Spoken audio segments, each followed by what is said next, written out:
pessoal, a gente vai dar início aqui a mais uma aula de biogeografia, retomando as atividades aí do semestre 2021. Nós vamos trabalhar agora com o tema domínios biogeográficos do globo, né, como vocês podem observar aí.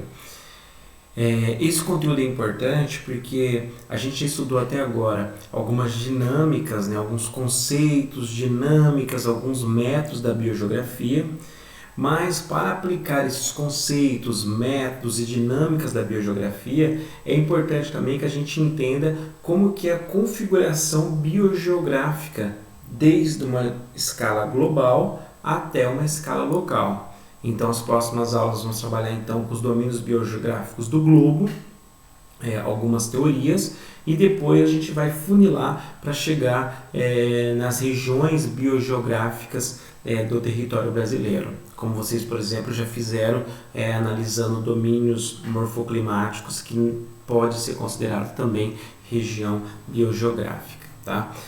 Por isso, antes da gente pensar em regionalizar o globo por meio das suas características biogeográficas, a gente tem que pensar também e inicialmente em como se deu as primeiras observações, os primeiros pensamentos e as primeiras análises das divisões dessas regiões, ou seja, como as observações começaram a pontuar diferentes distribuição de espécies da fauna e da flora pela superfície do globo. Tá?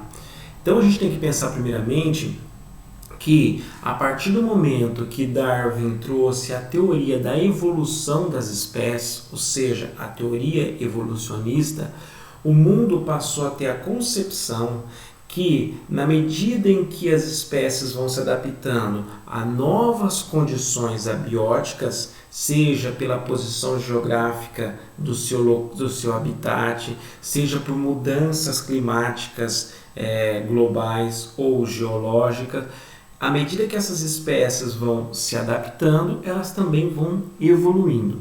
E, obviamente, essa evolução não acontece da mesma maneira nos locais distintos do globo, justamente porque a adaptação das espécies depende da relação entre os elementos bióticos com outros elementos bióticos e os elementos bióticos com os elementos abióticos, ou seja, as relações alelobióticas e ecobióticas vão determinar a evolução de algumas espécies e caracterizar a configuração das paisagens, fazendo com que cada local tenha paisagens distintas, mas compreensível ou possível de ser entendida por meio das análises biogeográficas. Tá?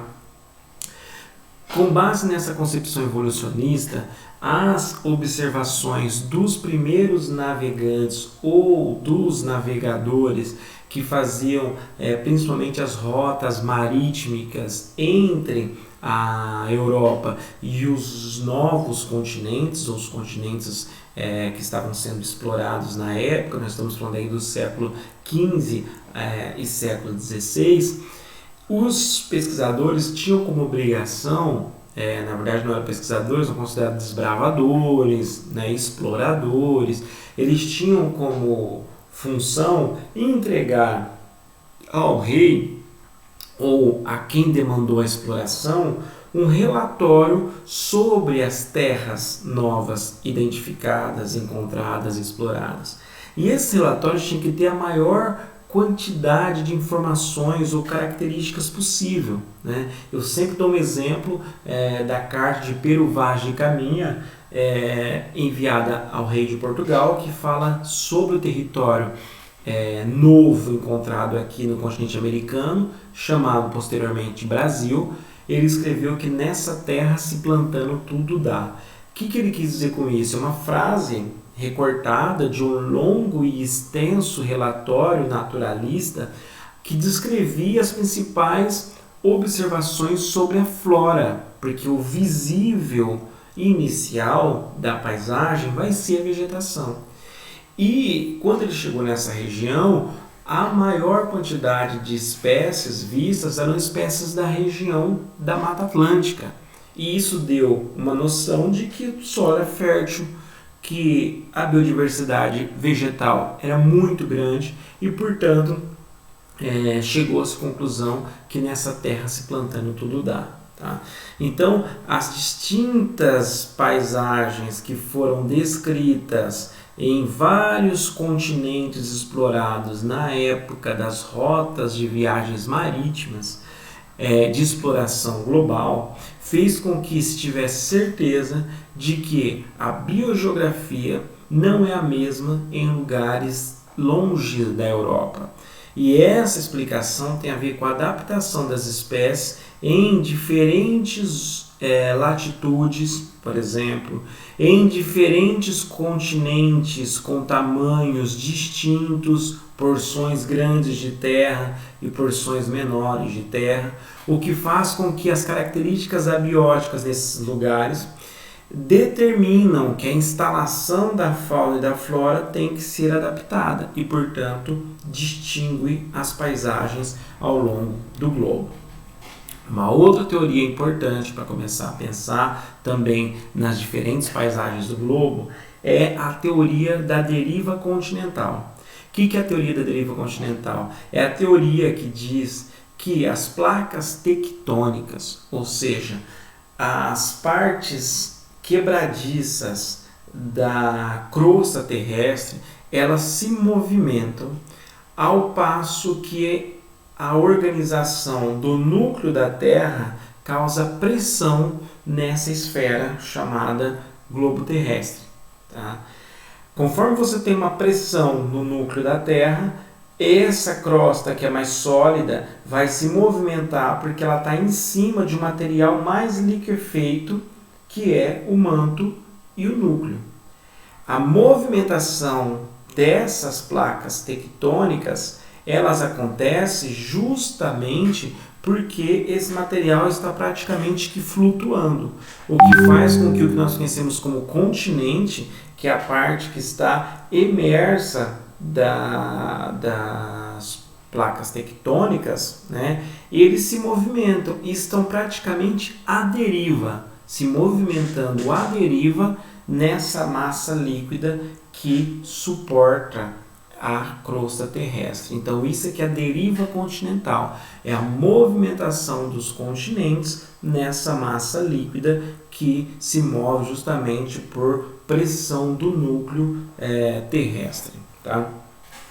Então a teoria diz que antigamente o que nós tínhamos como organização dos continentes, isso aqui é o que eu estou mostrando como mundo moderno, tá? Onde eu estou passando o mouse aí, a organização da América do Norte, da América do Sul, África, da Europa, que hoje tem distâncias consideráveis, já foi diferente quando era chamada de Pangeia, há milhares e milhares de anos atrás.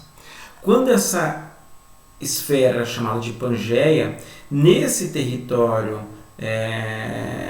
continental, as placas tectônicas eram muito mais unidas e as partes emersas eram quase que grudadas, né? Elas eram muito mais ligadas umas às outras. Essa teoria foi muito questionada. Como é possível que a América do Norte, a América do Sul e a África, que estão tão distantes hoje, já puderam em algum momento ser coladas umas nas outras, tá?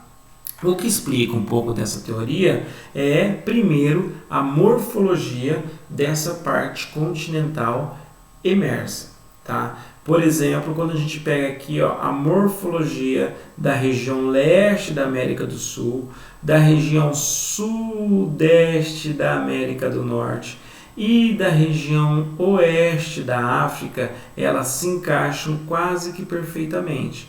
O que levantou aí as primeiras ideias de que possivelmente elas pudessem estar a algum momento atrás agregadas. Tá?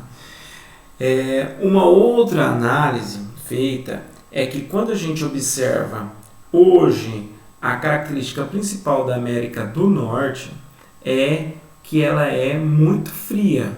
Óbvio, ela está lá perto dos polos, né, que é aquela região norte dos Estados Unidos, por exemplo. Mas tem um elemento no norte dos Estados Unidos muito importante, que é a quantidade de petróleo que está nessa região, logo aqui. Para ter petróleo, que é derivado ou originado de uma grande quantidade de decomposição de matéria orgânica, essa região em algum momento tinha que ter tido muita floresta. Floresta que só pode ter em grande quantidade se fosse uma floresta equatorial, quente e úmida. Mas não é o caso da América do Norte, porque ela está muito longe. Ela está lá no Ártico, é impossível ter floresta nessa região tão fria.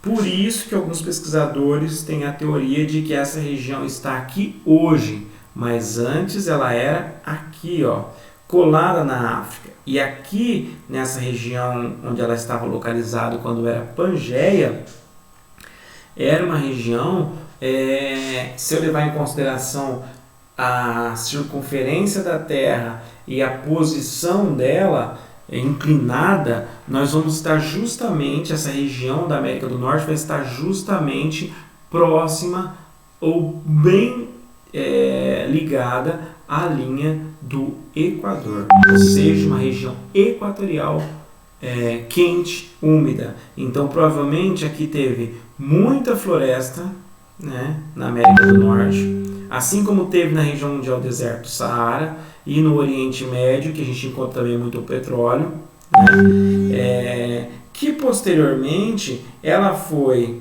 se distanciando e se afastando da região equatorial, não é?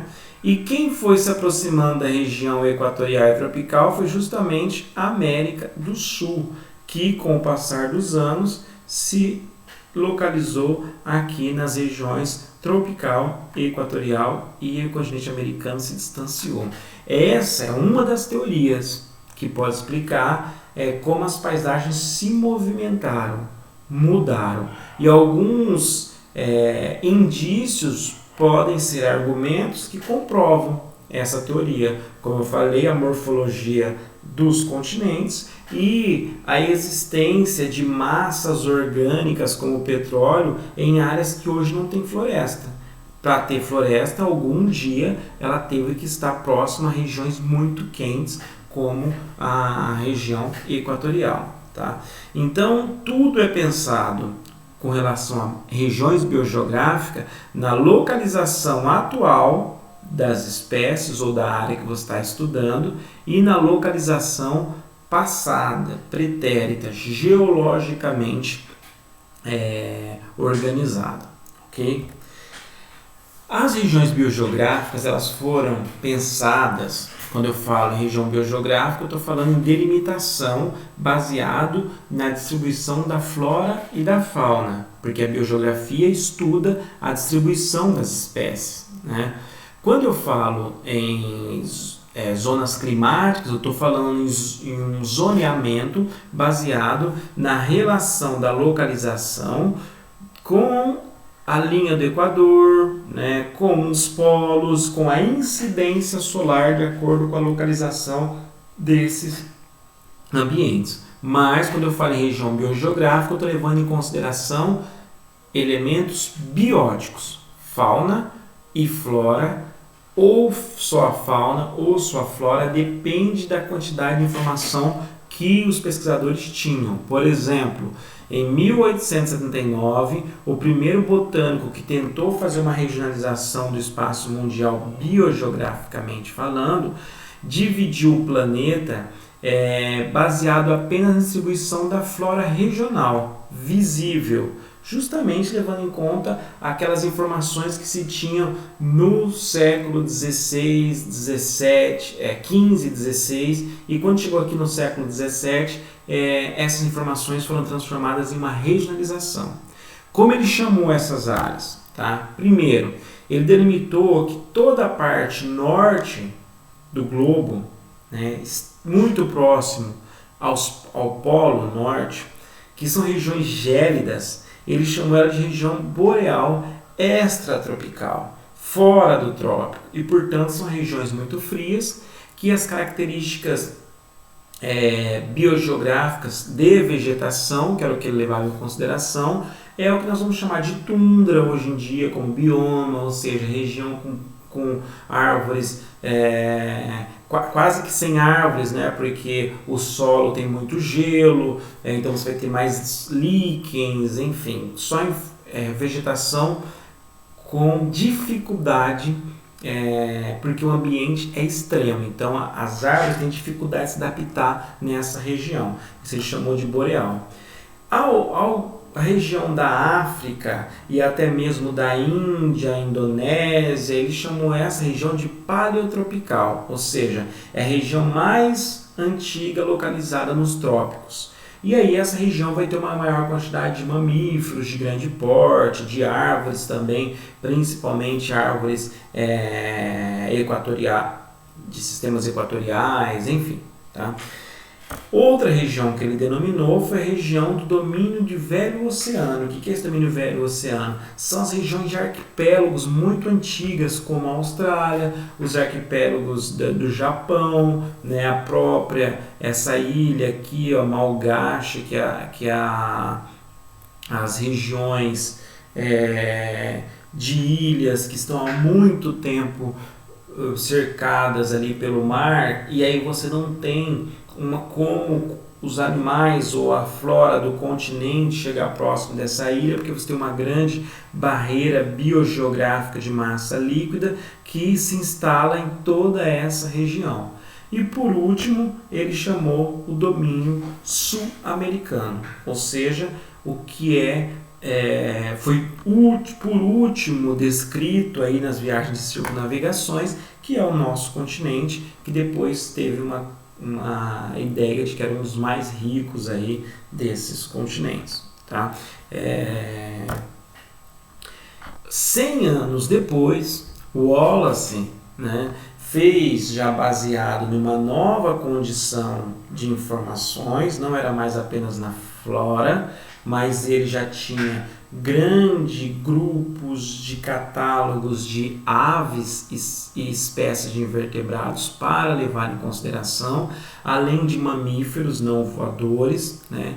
E ele refletiu em cima dessa quantidade de espécies, que não é só a vegetação, mas uma biota muito mais rica, em 6 divisões biogeográficas. Até parecido com o que o Engler, há 100 anos antes, em 1839, já tinha proposto. Ele chamou de paleotropical a região da América do Norte, né? Ou seja, a região mais antiga, a região que antigamente estava próxima ao trópico, então paleotropical. A região que agora está dentro dos trópicos, a neotropical, né? Então todos eles têm concordância de que tanto a América do Norte quanto a América do Sul são regiões diferentes. A Paleártica, que é a região mais antiga, localizada próxima ao Ártico, né? E por fim a região etíope, que nada mais é do que a África subsaariana, tá? É a região mais próxima do Equador por muito tempo. E ele fez essas linhas de delimitações, ou seja, existe uma delimitação que faz com que as espécies dessas áreas aqui não tenham contato com essas áreas. Inclusive ele fez traços aqui, que são barreiras biogeográficas, né? Aqui, são barreiras marítimas, né? A ligação entre a América do Norte e a América do Sul é por fina camada de terra com montanhas e também difícil acesso por proximidade com o mar. Aqui nós temos barreiras líquidas, né? E aqui nós temos barreiras de relevo, que vão ser o Himalaia, por exemplo, né? Que inclusive aqui são os Atlas, né? Que divide essa região aqui e que faz o grande deserto diferenciar aqui nessa região. E ele chamou também regiões orientais e regiões australianas, essas regiões muito carregadas de ilhas, que a ilha tem um grande potencial para determinar a evolução de algumas espécies que estão presas nessa barreira biogeográfica de massa líquida. ok? E por fim, nós temos em 2013 uma configuração mais detalhada, né? E essa configuração mais detalhada, ela já divide o planeta em 11 regiões biogeográficas, mas nós estamos já baseando aqui em mais de 20 mil espécies de aves, mamíferos e anfíbios distribuídos ao longo do planeta, além, é claro, da vegetação, que é a informação mais antiga registrada nas explorações do planeta. Tá? Então vocês observam que o que era paleotropical agora foi chamado de neoártica. E a única diferença é que ele vai chamar essa região da região que antes estava no trópico, agora ele chama da região que está a nova região próxima do Ártico, que ele acha que é muito parecida com a velha região próxima do Ártico. Já a região que nós moramos continuou chamando região nova tropical, neotropical, ou seja, aquela que está próxima dos trópicos mais recentemente na dinâmica da deriva continental. A África ele chamou de afrotropical, tá? Fazendo referência ainda à questão dos trópicos, mais antiga, localizada entre os trópicos, né? E ele levou em consideração também o que é chamado de regiões oceânicas, né? O que é chamado de regiões australiana, que é um grande arquipélago. Esse outro arquipélago que ele chamou de Malgache, nada mais é do que Madagascar, que tem uma grande característica específica de biodiversidade, biogeográfica. E aquilo que a gente viu antes, que eram linhas de divisórias entre as regiões, ele já denominou de novas regiões, que são as regiões de transição, que nós vamos chamar de Panamenha, ele chamou de Panamenha, Saaro-Arábica e Sino-Japonesa. Vamos ver aqui rapidamente cada uma dessas regiões para vocês pensarem um pouco sobre elas. A primeira que nós vamos ver é a nossa, a região neotropical. A região neotropical, ela vai desde do extremo sul da América do Sul até o norte da América do Sul. E ela vai deixar só algumas fronteiras, algumas pequenas regiões aqui no extremo norte da América do Sul, né, que é as regiões do Equador, Colômbia e um pouco da Venezuela. Tá? Essa região, que nós vamos chamar de neotrópica, ela tem uma subdivisão, aonde, tá vendo aqui esse pontilhado, vocês conseguem ver aí? Nesse pontilhado você vai ter acima dele uma configuração diferente do que tem abaixo. Obviamente, os trópicos passam por aqui, um dos trópicos, que é o Trópico de Capricórnio, e essa vegetação e essa região da bacia amazônica, ela agrupou a floresta amazônica, que é muito mais biodiversa do que a região sul, que está desde o trópico até o subtrópico, então tem características mais diferenciadas, mas ele colocou como uma região só, neotropical. Qual que é a principal característica? Não tem animais de grande porte, igual a gente vai ver em outras áreas. Tá? Não vai ter um elefante, por exemplo. O maior animal da fauna dessa região é a anta. Então aqui você começa a ver que quando a gente trabalha com zonas climáticas globais, a gente está trabalhando com temperaturas. Quando a gente trabalha com biomas do globo, a gente está dividindo o mundo pelas, principalmente, vegetação, relação de vegetação, clima e morfologia. Quando a gente trabalha com essa divisão biogeográfica neotrópica, eles levam muito em consideração a fauna, tá? Mas é importante discutir também a flora. Então, outra característica importante é o grau de endemismo dessa região.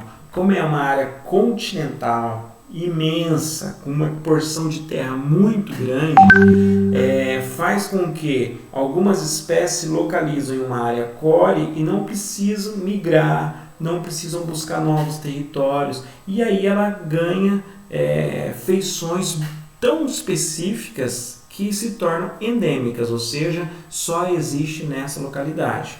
é o exemplo das capivaras, né, das lhamas e de algumas espécies de primatas. Tá? Logo acima dessa região, nós vamos ter aí uma região de transição, que é a região chamada de Panamenha, né? Um grande exemplo de que ela é uma região de transição é a presença de espécies adaptadas, espécies que você vai ter lá no norte, na América do Norte, ou lá no sul. Por exemplo, eu acabei de falar que a anta é o maior mamífero da América do Sul, ou da região neotropical, mas ela aparece também na região panamenha. Só que essa anta aqui, ó, ela é diferenciada, ela é menor quando ela está aqui na região panamenha, né? Ela tem pelos mais escuros, ela sofreu adaptações para chegar aqui, porque para ela sobreviver nesse território, ela teve que mudar a sua morfologia e aí ela passa a ser uma outra subespécie nessa área de transição. Isso prova que ela é uma área de transição, que inclusive ela tem espécies também da região norte, né, da Neoártica, que é, por exemplo, o urso da cara branca. Esse urso, nós não vamos ter urso aqui na América do Sul, nós vamos ter muito urso na América do Norte, na Paleártica. E ele tentou chegar na América do Sul, mas a transição para passar aqui pelo Equador ficou muito difícil, então ele parou por aqui. Foi só na região panamenha que ele conseguiu se adaptar. Portanto, essa região é considerada de transição porque tem espécies que são transitórias. Tá? É uma região detentora de muitas espécies de pássaros, justamente porque, por ser transitória, ela é uma região que permite a migração das espécies de aves. Tá? Então, essa é a região chamada de Panamenha. Aí nós vamos chegar então para finalizar aí o continente americano na região neoártica. Diferente da região panamenha e da região neotropical, a neoártica é mais fria, né? Então ela vai ter características muito ligadas aí a pradarias, né? Como vegetação, que são essas vegetações aqui mais de gramínea, porque a região é muito fria, o solo tem grande deficiência para ter raízes acopladas, então você vai ter aí muitas áreas de pradarias. Obviamente os animais que se adaptam a essa região são animais que precisam de gramínea, como por exemplo o bisão, esse grande animal. Então você já tem aí animais de grande porte nessa região, diferente da região neotropical. Tá? Também possui um alto grau de endemismo, ou um grau de endemismo considerado menor do que o da paleotropical, mas principalmente no sul dessa região, porque ali próximo ao México ela é muito mais quente. Lá já próximo à Groenlândia você já tem uma região mais fria, então você tem diferença na constituição. Tá? O domínio paleártico, olha aqui onde eu já pulei, ó. Eu já fui lá para a Europa, né, para a Eurásia, para a Rússia, que é aquela região toda gélida que nós vamos ter nesse norte próximo do Polo Norte. Tá? É muito parecida com com o norte da região anterior que eu mostrei, que é a Neoártica. É muito parecido porque é muito fria, né? E tem uma relação bem antiga com a região africana, mas essa relação ela foi bloqueada principalmente quando as cadeias de montanha dos Himalaias apareceram, e aí você teve então uma barreira biogeográfica que separou essa região norte da região africana. Portanto, aí você tem, compreendendo essa região toda a Eurásia, exceto o sul da Ásia, né? Porque você vai ter aí no sul da Ásia os desertos e as montanhas. Regiões frias, né? Quem fica nessa região se adapta. A fauna tem pelos muito propícios a essa região. A flora vai ser de vegetação também rasteira, né? Com poucas árvores. Então, é muito adaptada a essa questão de altas temperaturas. E a região que talvez vocês tenham mais em mente, a concepção biodiversa dessa região, que é a afrotropical. Ela é tão antiga, posicionada no mesmo local, que ela tem aí os animais mais pré-históricos que ocupam essa região, assim como a vegetação mais pré-histórica também. Os animais de grande porte, né? Que isso diz características antigas da região. Quanto maior o porte dos animais, mais antigos é considerada a região. Destaque nessa região para a fauna de grande porte e para a região savânica, né? Ela está em ambiente tão grande com relação ao tamanho do continente que as influências do mar chegam com muita dificuldade, deixando essa região um pouco seca.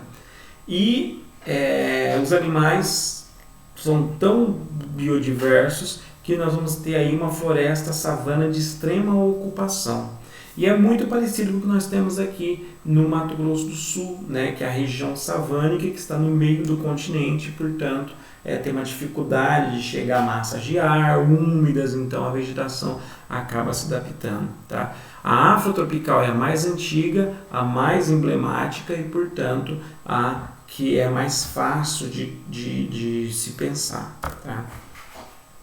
A região oriental, nós já estamos falando aí, da Índia e da Indochina, da Indonésia, né, que são essas regiões mais aqui no leste da África, né, e no sul da Eurásia, abaixo dos Himalaias, que tem um contato muito forte com a região afrotropical. Ou seja, ela não tem barreiras que limita ela entre aqui a Índia e a Indonésia e a África, que está aqui do lado, não tem barreira biogeográfica. Então, as mesmas espécies de grande porte da África, né, da região afrotropical, ela também pode ser encontrada aqui nessa região. Né? Então, nós estamos vendo aqui hipopótamos, rinocerontes, elefantes, tigres, que também nós vamos encontrar nessa região. Tá? E nós começamos agora, já caminhando para o final, as regiões de ilhas. Né? A Austrália, por exemplo, é uma grande ilha. E esse domínio australiano ele ficou por mais de 60 milhões de anos isolado. Né? E, portanto, esse isolamento traz uma diferenciação, que é uma grande quantidade de espécies endêmicas, como os ornitorringos, por exemplo. Né? Essa espécie é considerada uma das mais antigas, que aparentemente é como se fosse uma fase de evolução do animal aquático para o animal terrestre e aéreo, porque ele ainda faz parte dessa representação da evolução de algumas espécies mais antigas. E o que traz esse grande endemismo e essa evolução bem distinta? É a região ser cercada por uma grande quantidade de massa líquida, não permitindo que essas espécies que aqui nasceram tenham contato com outras espécies. Okay? Então isso traz para a região australiana grandes diferenças e endemismo. Além delas, a região de Malgache, que é o que vocês conhecem como Madagascar no filme, por exemplo, é uma também das que está aí há 60 milhões de anos isolada e, portanto, você vai ter aí os lêmures, né, e alguns símios que são considerados inclusive prosímios, ou seja, macacos mais primitivos que não tiveram ainda uma evolução porque não precisaram, porque essa região tem características muito semelhantes à sua concepção original. Não sofreram muitas adaptações, não tem carnívoros, não tem ruminantes, não tem roedores, não tem serpentes venenosas, não tem sapos. Então as espécies que moram aqui são completamente estáveis, não completamente, mas tem uma estabilidade que garante que ele não precisa de muita modificação na sua evolução. E as árvores, por exemplo, são bem simbólicas dessa região. Tá? E por fim, aqui para a gente finalizar, as três grandes regiões transitórias entre as regiões biogeográficas, que são A Saara Arábica, aqui onde ela está, nada mais é do que o deserto do Saara e a Arábia, a região do Oriente Médio aqui, que é uma região muito mais seca, que ela sofre muita interferência tanto dos Himalaias quanto das montanhas Atlas, que são cadeias de montanhas que não deixam a vegetação, a umidade chegar nessa região e, portanto, traz uma característica muito significativa para essa região, como aqui um exemplo do Saara, que vai ter um endemismo, que são espécies adaptadas a essa região mais seca. A sino-japonesa, eu vou dar o exemplo da região do Tibete, né? Também por influência de uma barreira geográfica que é as montanhas dos Himalaias, ela vai ter características distintas e, portanto, uma biodiversidade adaptada. E, por fim, o que é chamado de regiões oceânicas. São grande quantidade de ilhas que formam os arquipélagos entre a região australiana, a região oriental e a sino-japonesa. Ela está aqui ela aparece também, que são pequenas ilhotas, como por exemplo Papua Nova Guiné, que vai ter aí serpentes ou pequenas roedores ou alguns tipos de símios, macacos que habitam essa região, mas não tem ligação com o continente, mas ele pode ter ligação com outras pequenas ilhas, que é o que faz essa região ter uma dinâmica biogeográfica específica. Portanto, meus caros, essas são as regiões biogeográficas que faz com que o globo tenha paisagens diferentes, mas obviamente dentro de cada região, conforme você faz uma análise biogeográfica em uma escala de detalhe, você vai ter novas regiões ou novas delimitações até chegar no seu geocomplexo, na sua área de estudo, no seu ecossistema, que faz com que você consiga dinamizar métodos biogeográficos para entender a organização das paisagens dentro de cada zona biogeográfica dessa que eu mostrei. Ok? Obrigado a todos e até a próxima aula.